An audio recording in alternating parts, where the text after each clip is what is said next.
listening to the X-Zone Broadcast Network, www.xzbn.net. Radio's authority on the world of the paranormal and the science of parapsychology, celebrating 25 years of broadcasting around the world and to the great beyond.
The X-Zone Radio Show with Rob McConnell is largely an opinion talk show.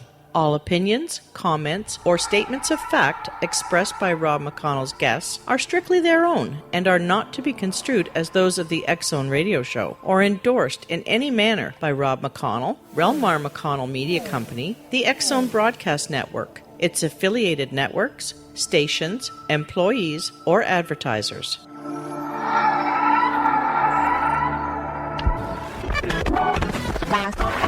All Hit Radio.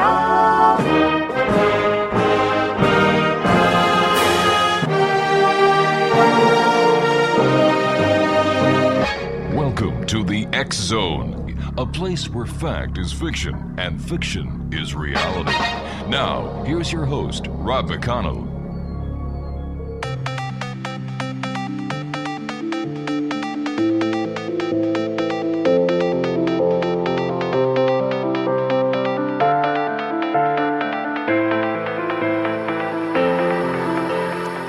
And welcome back, everyone. This is the X-Zone. I am Rob McConnell. We're coming to you from our broadcast center in Hamilton, Ontario, Canada. My email address is xzone@xzoneradiotv.com, on all social media sites, X-Zone Radio TV.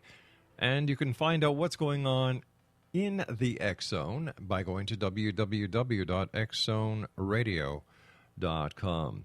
My guest this hour is coming to us from Tennessee. His name is Steve Phillips, and Steve is the founder of Entity Vortex Paranormal Society. And his studies in the paranormal began about 4 years ago when he joined his wife's mom and stepdad on an investigation. Steve, why don't you tell us the story, and welcome to the X-Zone. Thanks, Rob. Appreciate you having me on tonight. I started probably about 4 years ago, joined my wife's mom and dad on a couple investigations, and from there, things just really took off. I really didn't believe in the paranormal, hearsay. I would hear stories from time to time, and it's just a bunch of teenage kids going out, looking at things just in their hometown, just try to scare each other. And I figured that's all it was, and then just hearing things out in the woods, trying to say something was haunted. But so I decided to tag along a couple investigations with them, and after that, I was hooked. Got to the point that I had one case that almost consumed me and my family. This location, it took everything out of me. Anytime that I passed by this place, oh yes, her mom and dad actually lived not too far from the cemetery, and it just seemed like any time that I would go by there, I had to find some reason to go by, whether it was just to check on the property, make sure nobody been out there desecrating the place, anything like that.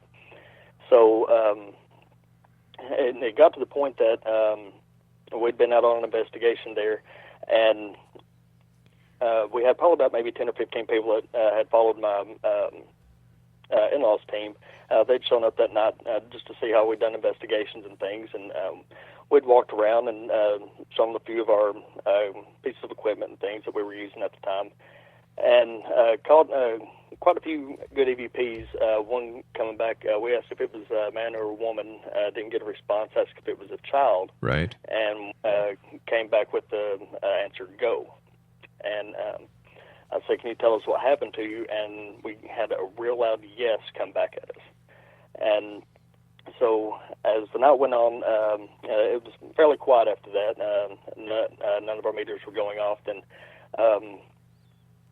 so the group, they were getting ready to leave, and I had my wife in front of me. It was kind of chilly out that night, and it just felt like a punch right in the stomach from Mike Tyson. And I dropped to the ground, and they're trying to figure out what's wrong with me, and I had to get out of the cemetery. That was what her dad was telling me. He said, just get him out of the cemetery.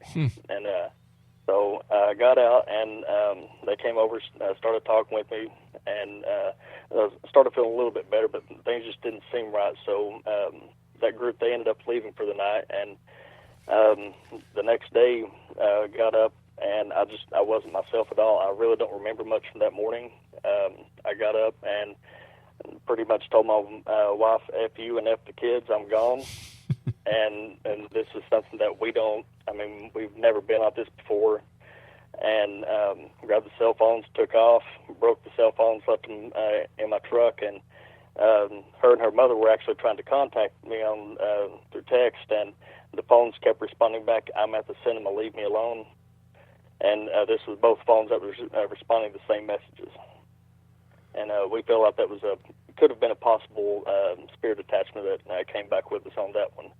But we ended up taking some time off, and just to kind of gather ourselves after that right there. That was a pretty hard hit for me right there. I guess. Like I said, I'd never been into the paranormal before, and just to have something like that just, really hit me hard. Wow, Steve, you and I have to take a break here, my friend.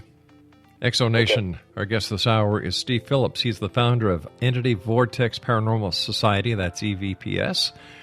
And they're on Facebook at Entity Vortex Paranormal Society. Wow. We'll be back on the other side of this break as we continue here in the X Zone from our broadcast center in Hamilton, Ontario, Canada. Don't go away.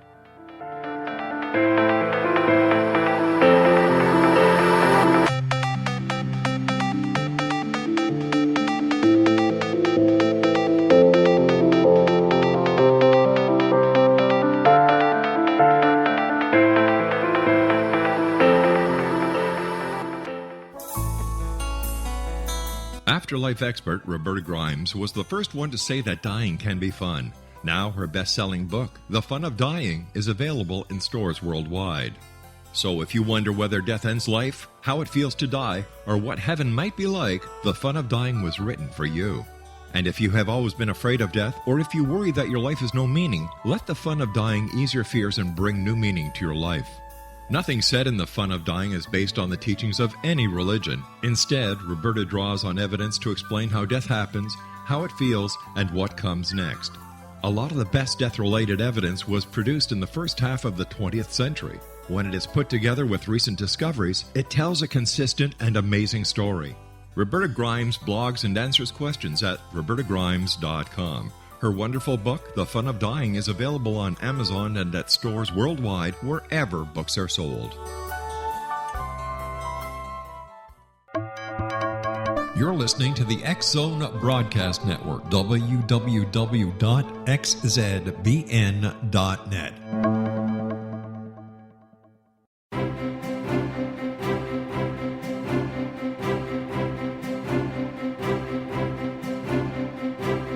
While science pursues fact, magic accesses the quantum level, bridging random facts to form truth. As long as science and magic remain separate and polarized, the truth cannot be known. I'm Wilda Wiecka. Join me on the Science of Magic radio program dedicated to unification and evolution of consciousness. During each episode, I'll be speaking with experienced and respected scientists and mystics. From astrologers to astronomers, from medical doctors to shaman, the scientific method to dowsing and intuition, we will weave together information from seemingly divergent practices to promote unity and enlightenment. Join me, Wilda Wiecka, and the Science of Magic right here on the X Zone Broadcast Network. For more information, visit www.thescienceofmagic.net.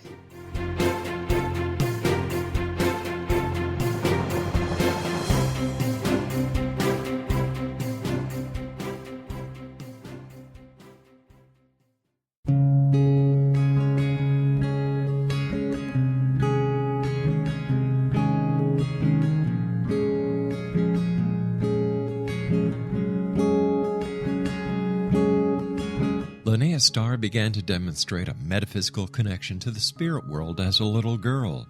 Her family noticed the connection, but it was a great-grandmother who told the family that Linnea was indeed gifted. The great-grandmother, who was also gifted, felt that Linnea had indeed inherited these attributes. It has been noticed that oftentimes such things are passed down through the generations. Linnea was also born with a caul, a thin white membrane across a newborn's face. Legend has it that if the baby is born with this caul, the child will have second sight, or what we call psychic abilities. Linnea Starr does past, present, and future, and has the gift of prophecy. It is written within scriptures that if you are able to give factual information, and prophecies indeed come true, the gift indeed comes from the divine realm. Linnea Starr does large interactive groups as well as private gatherings. For more information on Linnea Starr or to contact Linnea for a one-on-one consultation, visit her website at www.linneastar.com. That's www.linneastar.com.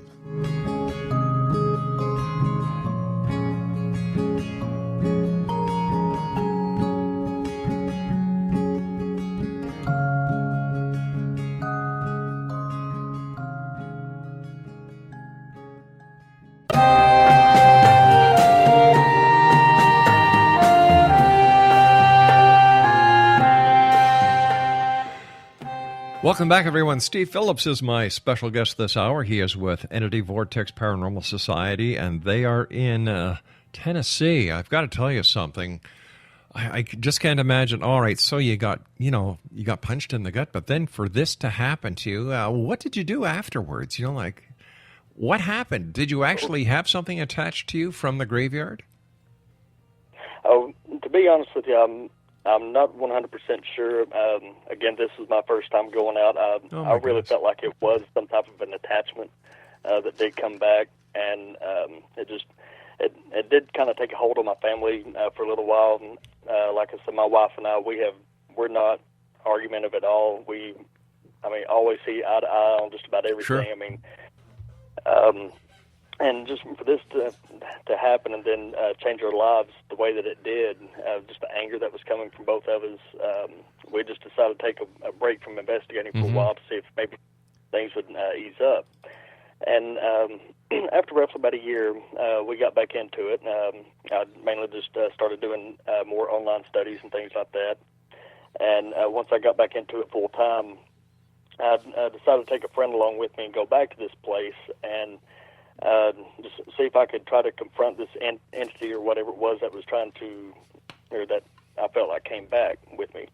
And so I get there, and everything was just completely quiet. It was actually very peaceful there that night, and I started an E.V.P. session, and I said, well, whatever this was that I felt like followed me and my family home and attached itself to me, I do not appreciate it. I'm calling you out, and I want you to give me your biggest and baddest.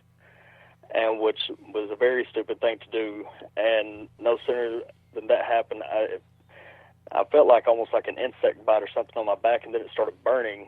And my friend that was with me, he was standing right beside me, and I'd lifted my shirt up and had three large scratches coming down the center of my back. And me and him both, we just decided right then and there, hey, we've had enough for tonight. There is something here. And we've actually sworn the place off since then.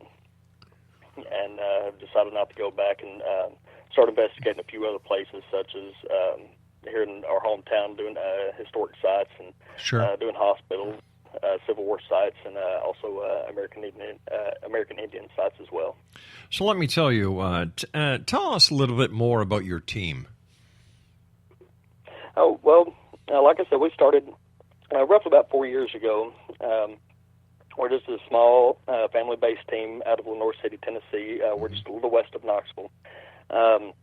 During our time investigating, we've encountered everything from Class A E.V.P.s. My wife's experienced full-body apparitions. And most recently on our trip to Old South Pittsburgh Hospital, we came across some on our cameras as well. And, of course, being physically attacked there at Whispering Pine Cemetery. But we're actually looking at getting more into trying to work with other teams to see how, we can possibly, show the world what's really out there. And we want to be able to help families as well as businesses with, the possible hauntings. But why do you think there's so many reports of paranormal activity these days? 10 years ago, this was unheard of. But now it seems everywhere you look, people are claiming that paranormal activity is part of their life. Exactly. I think a lot of it does have to do with the media. I think people just sit around watching a lot of these paranormal shows, and when that's all they do, and they watch a lot of scary movies, they start to think, every little creak or hear an event, if it's cool outside and they've had their heat running, and hear an event, pop or creak, something like that, an old house settling, people actually consider that to be a haunting, and we've actually went in and debunked this stuff before, as well as high EMF readings coming from a refrigerator, and that was backed up behind had the bed on the other side of it, and the refrigerator was backed up to the back side of the bed, and had the wall separating it, and was actually causing the lady to have hallucinations. So when you and your team go out looking for the paranormal, what do you go out looking for, and what do you intend on doing when you find it? Well, when we go out, we try to use some of the latest technology. We have, of course, EMF readers. We're using infrared full spectrum cameras. We've also are using E.V.P. recorders, as well as things like Boo Buddy, the REM pods, things. So when we go out, we're trying to collect evidence and trying to distinguish what's residual energy, which is just something almost similar to like a time stamp, where something traumatic has happened there, and it's just imprinted there in time. Say somebody was murdered in an area. Around that same time, you'll start getting the same. You'll start picking up E.V.P.s, or just seeing people maybe walking through like a shadow or something like that, and or hearing people talking, hearing an argument going on. We've actually picked up things like that at Old South Pittsburgh Hospital here recently. And you could plainly hear an argument going off in the background, then a child cry, a mother speaking, trying to soothe the child, and then it got quiet. And I believe a lot of it has to do with residual energy, just like I said, things that nature that's happened, just traumatic events. Then I do believe that there are possible demonic hauntings that have to do with just demons. And I think those are the ones that try to portray children, trying to communicate with you, saying your names, coming across the spirit box and stuff like that.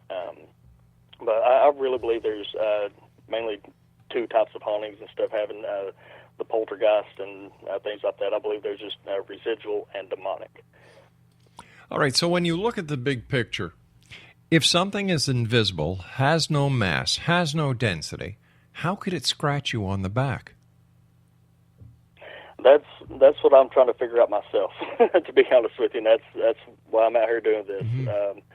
It's really intrigued me that it's also scared the heck out of me whenever this happened. But since this has happened to me, it's drawn me in more. It's made me want to figure out, what this is exactly. was it a demon? Is it a spirit? Just really trying to get to the bottom of it. I mean, and I myself, like I said, have been only investigating for 4 years, and I'm also trying to broaden my horizons on things, trying to get into parapsychology and things like that, trying to understand things from the other side as well. Maybe seeing if this could be brought on possibly by myself. Maybe I brushed up against something and didn't realize it, but this is also a completely cleared 1 acre lot, and we were standing almost right in the center of it. And so for something to scratch me, it would have either had to been him, or I'd had it done as I was getting out of the vehicle. But for it to scratch me, I couldn't tell you what it was, to be honest. So why do you think these spirits hang around instead of just leaving this plane and going somewhere else and doing whatever spirits do when they leave the planet Earth? I believe a lot of it could possibly be maybe family members worry about their loved ones, not really realizing that they've died tragically, say possibly in a car accident or whatever it may be, a heart attack or something in their sleep. They really don't know that they've passed on yet. And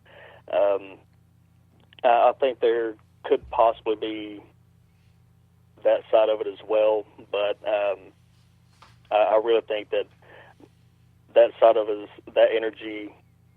I believe that our soul, I should say, goes on to either heaven or hell, and then the energy that's in us, I think it lives on, because according to science, energy cannot be created or destroyed, just changing forms. That's science as we understand it today. Exactly. But what happens in a few years from now and science says, you know what, we were wrong? And they've done that in the past. That, energy can be altered. Energy can change. Energy can be destroyed. Einstein was wrong. And that's kind of what I hope to be able to possibly help prove. Right.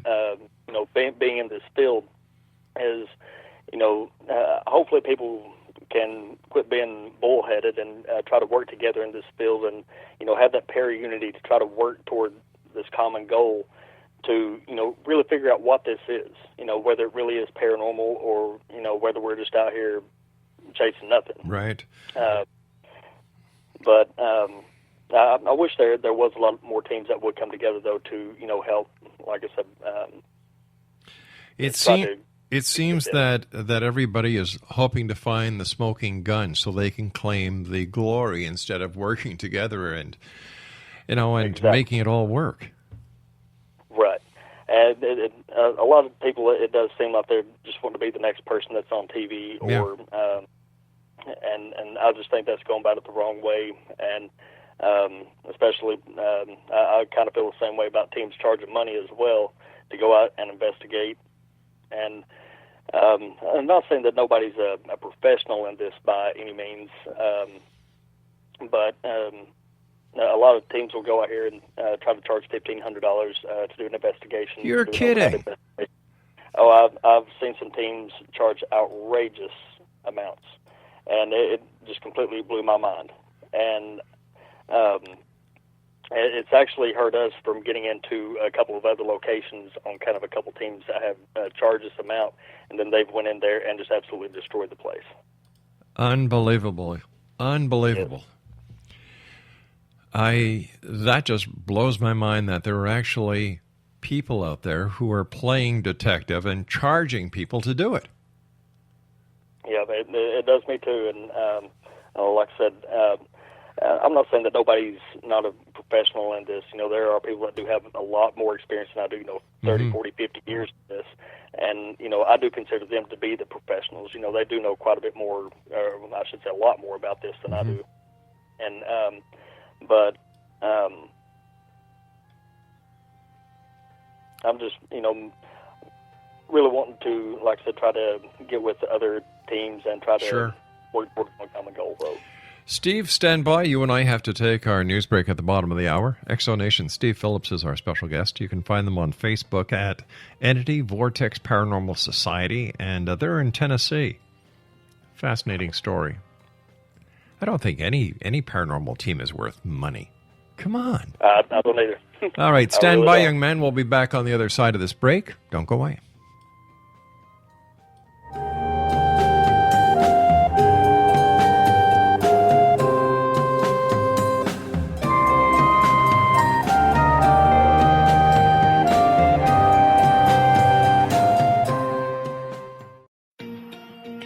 Wouldn't you love to know the secret to everything? Well then, meet Dr. Kimberly McGeorge and her cutting-edge breakthrough knowledge that combines science with possibility. Dr. Kimberly brings real-life answers and healing to those open to alternative solutions. She teaches solution-based programs and classes that will change all areas of your life forever. Specializing in conscious creation, intuitive readings, and energy medicine, you can rapidly shift health, relationships, business, and money and abundance challenges quickly. Receive her best-selling book, Secret to Everything, at no cost by going to secrettoeverything.com/X-Zone. That's right, transformation can start now. Just go to secrettoeverything.com/X-Zone and receive Dr. Kimberly's book for free. You're listening to the X-Zone Broadcast Network, www.xzbn.net.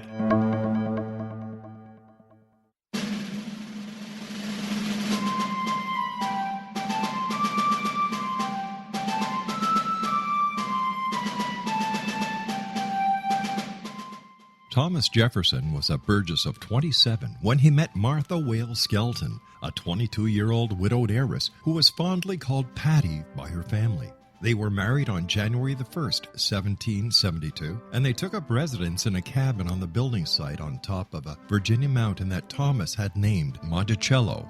As Thomas and Patty slowly built their first version of the great house at Monticello, the Revolutionary War was heating up. Patty, with difficulty, bore 5 children, but only 2 girls survived. Thomas's political career developed to the point where he was often away from home, but after he authored and signed the Declaration of Independence in Philadelphia, he resolved never again to leave his wife. He was elected the governor of Virginia, just as that state became the Revolution's last battleground.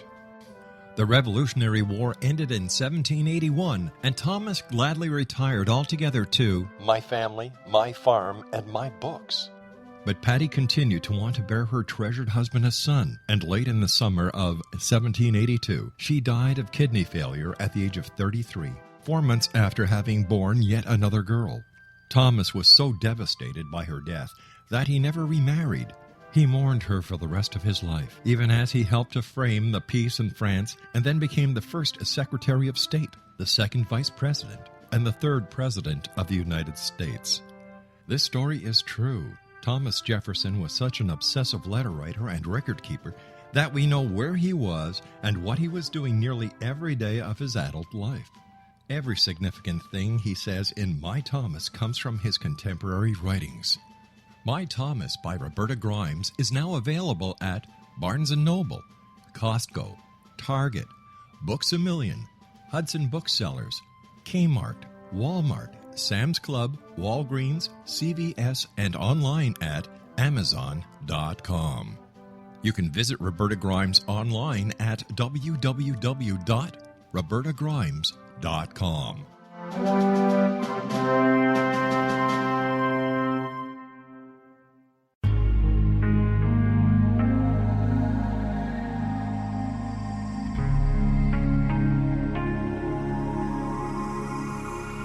The scientist and the mystic have been on an age-old, relentless search with one thing in common. They seek truth. Their paths converge in the 40,000-year-old practice of shamanism, an ancient science delving to the quantum level of life, facilitating healing, manifestation, and evolution.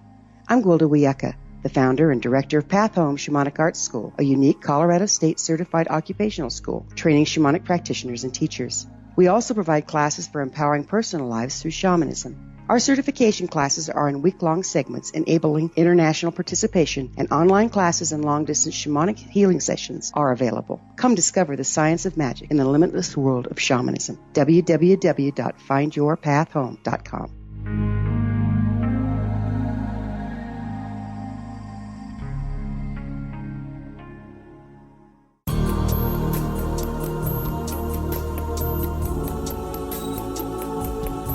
Unwilling to be the government's deadly assassin, gifted psychic Kahara Mitchell went AWOL and ended up buried under rubble in the wake of a great tsunami. She regained consciousness far from Earth on the medical ship of a Daguerrean intergalactic fleet.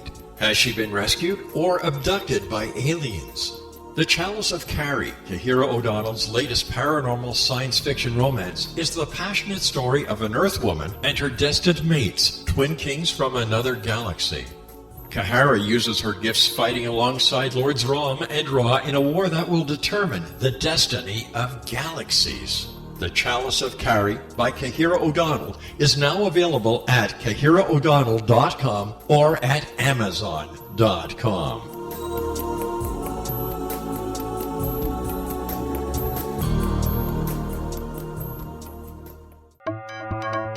You're listening to the X-Zone Broadcast Network, www.xzbn.net.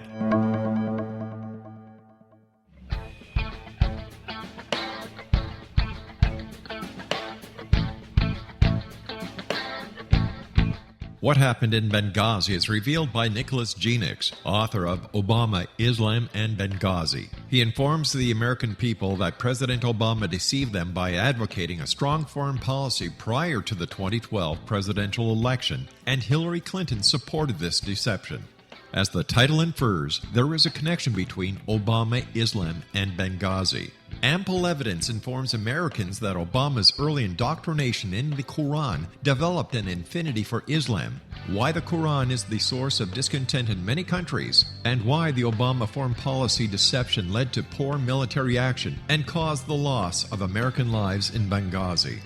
Genix provides 36 questions for the Select Committee on Benghazi to validate if Americans are justified to mistrust President Obama and Hillary Clinton. An overview of Obama, Islam, and Benghazi is presented on the website www.futureofgodamen.com. That's www.futureofgodamen.com.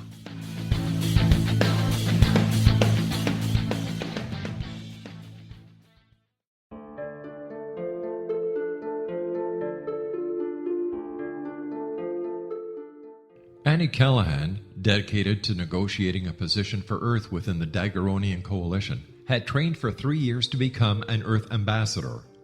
Yet, the very eve of her arrival at the capital ruling planet, she is claimed as destined mate to an oversized, mating-maddened vamp who swears he will never release her.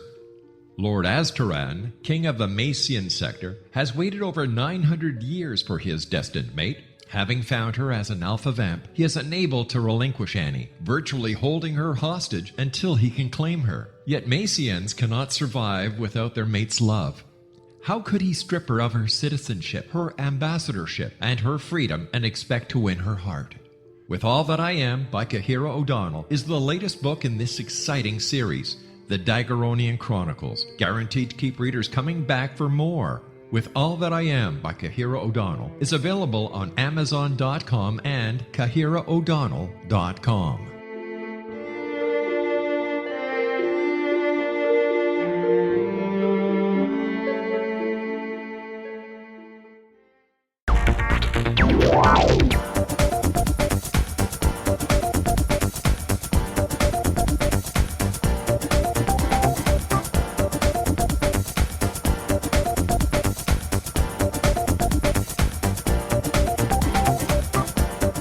Welcome back, everyone. Steve Phillips is our guest this hour. You can find out more about Steve and his paranormal group entitled Entity Vortex Paranormal Society. They're at Facebook at Entity Vortex Paranormal Society, and they are in the state of Tennessee. All right, let's say you and your group get a call from somebody. They believe their house is haunted. How do you proceed from that phone call, Steve? Well, first thing we do, we sit down and we go over the information that has been given to us, and then we decide, based on the information given, whether to pursue the case or not. We have had a few pretty outlandish ones that we've decided not to take, but we have taken on a couple of serious ones. And but first thing we do, we go in and do a baseline sweep of the house just to see if we get any irregular electromagnetic fields coming from things such as bad wiring, ACs, electrical meters outside being posted on the side of the house, having bad wiring, anything like that. To see if what kind of readings we get in areas that doesn't have anything there. And then, if we feel like we should come back a second night, we'll talk with the family, explain to them what we have found and what we would like to come back and try to do. And we usually go back in if we come across anything. Then we try to work with the family to see if they would like to do anything like a possible spiritual blessing, or see what they would like to pursue next. And then from there, we contact friends and have them to help us out from there. Do you ever come across spirits that you believe are trapped on this side? And if you do, how do you get them to go to the other side? Do you have people that you work with who aim them towards the right direction? Well, to be honest with you on that, I personally don't believe that there's really spirits that are here. I believe that it's, again, more just a residual energy. Yeah. But I do think that there is a demonic side, and I think that could possibly be more of what's going on in some of these places. And that's why, I'm not that advanced yet, so I try to turn this over to more experienced, someone that's more experienced until our team gets up to that point to where I feel like that we can actually handle it. Why do you believe in demonic spirits and yet not in the regular type of spirit? Well, I was actually grown up Christian, came from a little small town, went to church every Sunday with my family, so I was actually raised to not believe in this stuff. And then once I got into this with my in-laws, then things just kind of went in another direction. But I'm still trying to, I've still got that, Christian side to me and everything that's still holding on, believing in the verses of the Bible that is talked about, saying that, man is destined to die once and then after that face judgment. I do believe that once the body passes, or once the human is passed, that their soul goes on to either heaven or hell, and then again the energy just stays here. And, the energy stays here, and that could possibly be what we're picking up. And I really don't think it's that much of a haunting, really, as it is just to the energy that person created while they were there in that environment. Fascinating. And trying to get rid of that. Okay, so when we look at the big picture, there's a lot of these shows on TV right now, these Ghostbuster shows. And you know what? I don't know. Are they an asset or a hindrance to paranormal researchers? I think it goes both ways. I do have a couple that I do watch, but there are a few, and I don't want to say names or anything to offend anybody, but I do believe there are a few shows out there that do have somebody off in the distance moving things or making noises, just to try to make the show more interesting. Because when we go out here on investigations, I mean, it's a long night of just sitting there and not having anything to happen.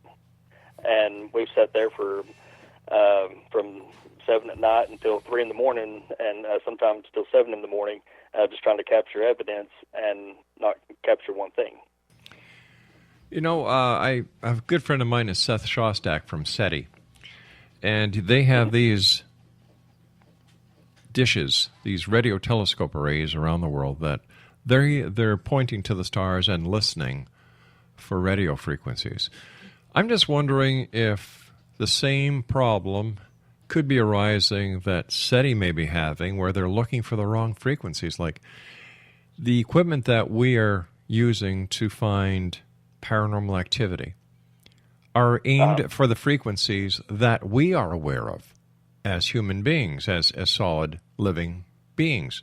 But what would happen if the frequencies of the dearly departed, whether demonic or not, based on their current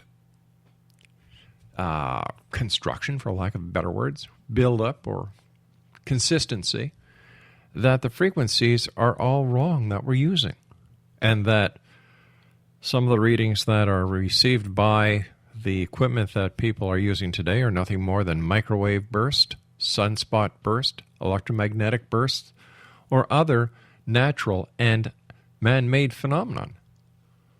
Right, and see, that's another reason that I wish a lot of people would come together to try to work on more experiments and to try to push the envelope on in the paranormal field to try to find out, is this the right equipment to use? Are we using the right thing? Exactly. Is this EMF meter going off? Is that, like you said, is that a sunspot coming through? Just solar rays coming through, anything like that. Sure.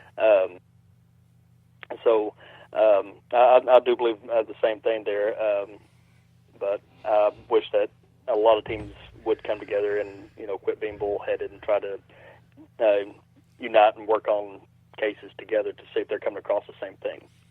Trying to get that same evidence. I think the paranormal field needs to do what law enforcement does. Share the information, use a central database, exchange information and intelligence. Because until that happens, I see the same thing when it comes to Bigfoot. I see the same thing when it comes to UFOs. I see the same thing when it comes to ghosts. Nobody shares information. No, it's always the same equipment that's being used in every single show. It's about all the equipment that's really provided, to us is just, I guess you could call us part-time investigators because we actually have 40-hour week jobs. Sure. When I'm not at work, then I'm usually doing this full time. So, I've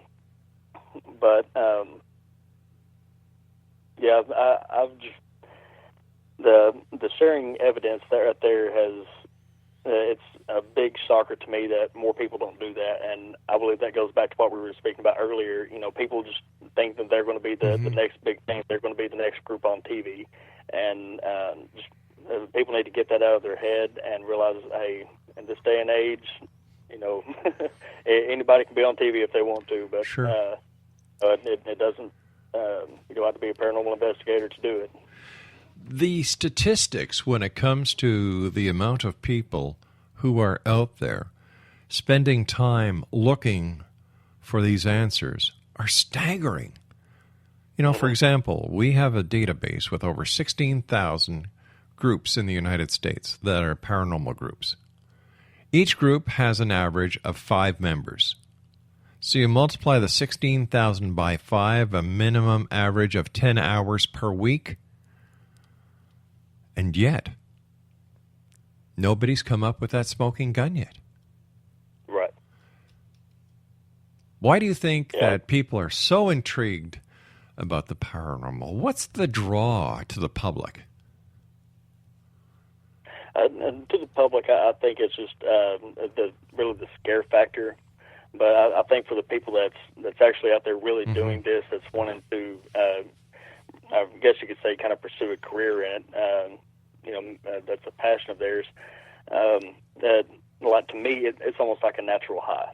I mean, when I capture this evidence and I come across a Class A E.V.P. or I come across what looks like a shadow man down this hallway from Old South Pittsburgh Hospital, when I seen that, I mean, I'm just like a kid in a candy store. I mean, I'm just like a little girl. I'm giggling. I'm just jumping up and down. I mean, it's exciting just to come across that, and it's spending all these hours, all that time investigating just to come across that one piece of, 5 seconds that you found. You spent, 44 hours doing investigation for 5 seconds. Where do we cross the line when it comes to the paranormal, whether you believe in, in spirits being the remains of a dearly departed that are still hanging around for one reason or another? Where do we cross that line from being respectful and being disrespectful to the dead?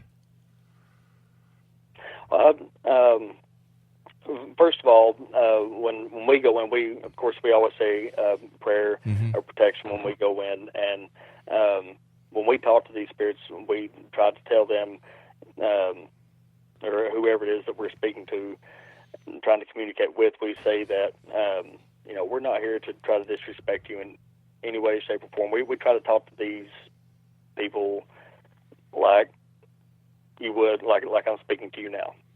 Just like they're a good friend, just like I've known them forever, and just try to carry on a casual conversation and see if that maybe triggers anything.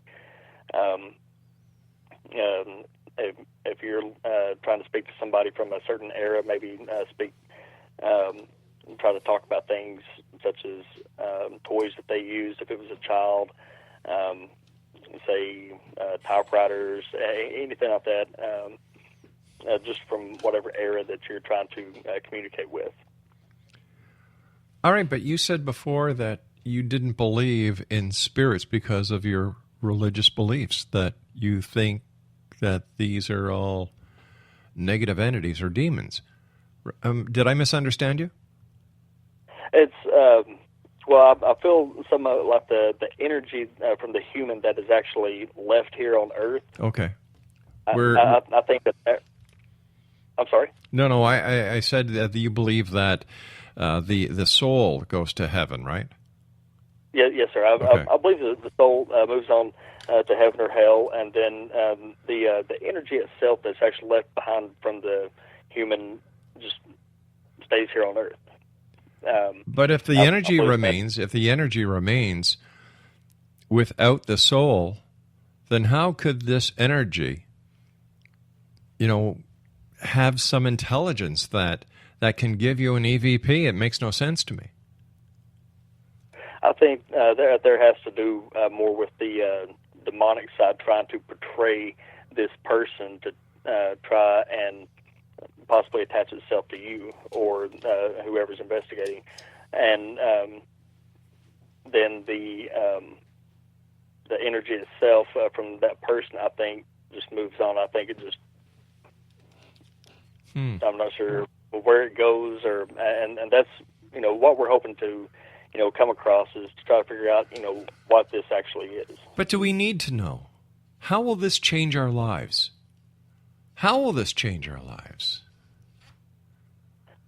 To be honest with you, I think it would really just put a lot of people at ease, knowing about family members and things, wondering if they passed on, whether the body goes to heaven or whether the soul goes to heaven or hell, if there is anything left here on Earth. And I think it would give a lot of families like that just some reassurance on things, as well as for some people, prove that there really is heaven or hell. That there really is a God. But once again, you're confusing me, because you're saying the soul goes to heaven. How are you going to establish through the energy that has been left behind, if the soul is no longer there, to give it any kind of intelligence? And if you're a Christian, you know what these answers are supposed to be, so why pursue them? Right. And again, it's from the Christian aspect with me being raised the way that I was. My whole family has told me don't get into it, stay away from it.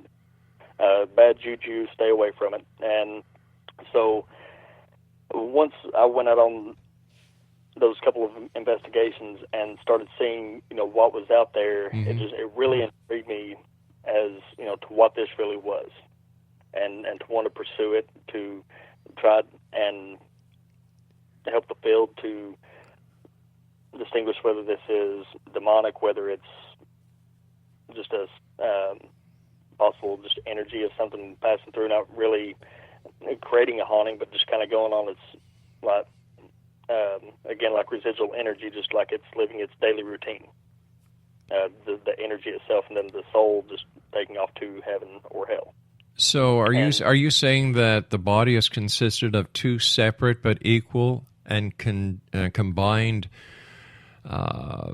entities, one being the soul and one being the energy, and that they can actively live or operate without each other? I do believe that it's more like almost similar to like a trinity. Almost the body is one, then you have the energy from the body is a second, and the soul is a third. So is that what you believe the Holy Trinity to be? Yes, I think it's. I think that we're similar to the way that Christ was. I'm not saying that we're Christ-like or anything, but just saying that that's almost how the body is made up. Well, wouldn't you agree that in the book of Genesis, it says that, and God said, "Let us create man in our image, in our likeness." So therefore, if he created us in his likeness and his image, then we are like God, and Christ was like God, so therefore we are like Christ. Right, and giving, again, the Trinity that I was speaking of, having the Father, Son, and Holy Ghost. All right, stand by, young man. You and I have to take our final break for this hour. X-Zone Nation, our guest this hour is Steve Phillips. Facebook at Entity Vortex Paranormal Society. We'll both be back on the other side as we wrap up this hour here in the X-Zone with yours truly, Rob McConnell. Don't go away.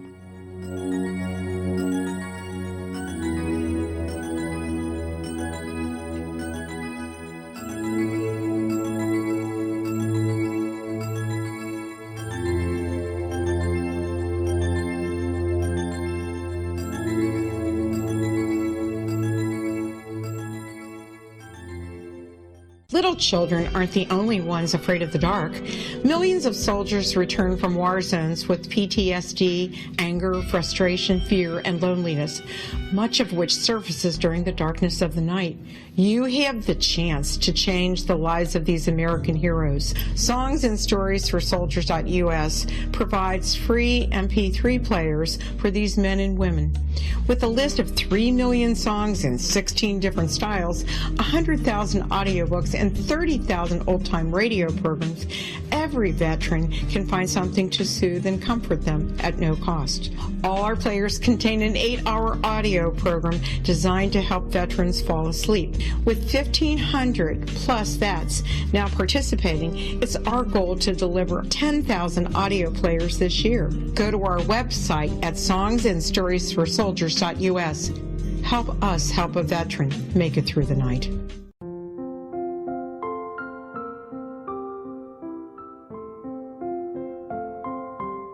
I am Dr. Carl O'Helvey, founder, president of a new cancer foundation focusing on evidence-based physical, mental, and spiritual interventions, including natural cancer cures, prayer, meditation, affirmations, nutrition, and other related holistic cancer prevention and cure modalities. These are used in cancer education, research, and financing care. I ask for your help to continue this important work by donating at www.holisticcancerfoundation.com.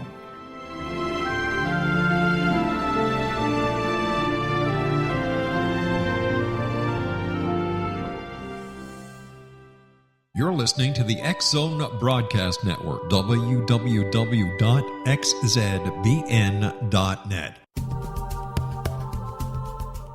If you enjoy reading a good mystery with a touch of the paranormal, then you'll love From Out of the Woodwork by William S. Peckham. Sean Kennedy, a Toronto contractor, buys derelict houses, guts them, and turns them into multi-family dwellings. When Sean buys 29 Livery Lane, a century house in ruins, and starts the renovation, the house fights back. He is visited by ghosts of owners past. His visions are triggered by touching an oak mantle, reading a faded letter, opening an old locket, or opening a brand new casket in the basement. These visions will take you on a trip across southern Ontario from Niagara Falls to Toronto to Kingston. From Out of the Woodwork is now available in paperback and on your favorite electronic reader. To order your copy of From Out of the Woodwork, go to www.williamspeckham.com. That's www.williamspeckham.com.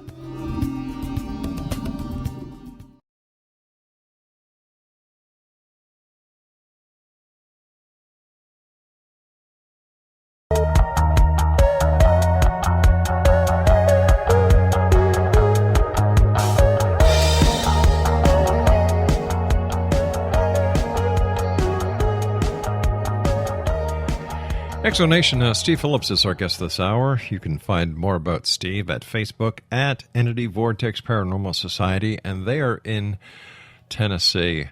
Steve, how haunted is Tennessee? Tennessee, I feel, is a very haunted state, especially I live here in East Tennessee, and just some of the history here in my hometown is just incredible. The things that's happened during the Civil War, along with the Revolutionary War, American Indian War. I mean, it's just it's almost limitless to the places that you could possibly investigate around here. Really? Are there other paranormal activity in your area? Do you also investigate UFOs, Bigfoot, cryptids, and so on? No, I really don't go in that far to it yet. Right now I'm just trying to concentrate more just on one field. I feel like trying to broaden my horizons out there and kind of take away from what I'm really trying to concentrate on. If someone listening tonight believes their home is haunted, what should they do? The best thing to do is try to contact the local paranormal team in their area. Some teams that will travel. I don't recommend that you pay anyone to come out. Again, in our field, I really can't say that there's not professionals. Like I said earlier, I know there are people out here with 30, 40, and 50 years experience, and those are the people that I look up to that, I try to, get different information from. And then, but maybe offering a donation to them for their travels and something like that. But then be sure that they have photo IDs, a possible background check if possible, and usually these can be free at their local police department. But also, don't be afraid to contact the local church. Talk with their pastor, see if maybe they could have somebody come over to do a spiritual blessing. And also, before you let anybody into your home, be sure to try to do some type of a background check on these people, and because not everybody's really trustworthy. There are fake teams out there trying to give us a bad name. Really? Yes, sir. Why would they try it? Why would they do that? What would they accomplish? That's what we're trying to, we really don't understand. Again, a couple locations we've tried to get into down the road from us. A team that came in and they were wanted to give proceeds from these little haunted adventures that they were doing, bringing people in, doing ghost hunts. They were supposed to give the money back to the city, and come to find out they took off with all the proceeds from it and completely destroyed the inside of this place. Wow. Steve, it's been great talking to you. I want to thank you so much for joining us. It's been a pleasure talking to you. I wish you and your team success, and we look forward to having you back on with us in the future. I appreciate it very much, and I enjoy that very much. Nice talking to you, young man. Take care now. You as well. Have a great evening. Exonation, my guest this hour has been Steve Phillips. He's the founder of Entity Vortex Paranormal Society, E.V.P.S, in Tennessee. And they can be found on Facebook at Entity Vortex Paranormal Society. That's it for this hour. I'll be back on the other side of the news at 6.5 minutes past the hour as we continue here in the X Zone from our broadcast center in Hamilton, Ontario, Canada. Send me your emails. Tell me what you think. I love getting your feedback at X Zone at xzoneradiotv.com. The X Zone is a place where people dare to believe and dare to be heard. It's a place where fact is fiction and fiction is reality. Monday through Friday, right here on the Mutual Broadcast Network, Talkstar Radio Network, X Zone Radio Network, and across Europe on the Digital Broadcast Network and Radio X. I'm Rob McConnell. Don't go away.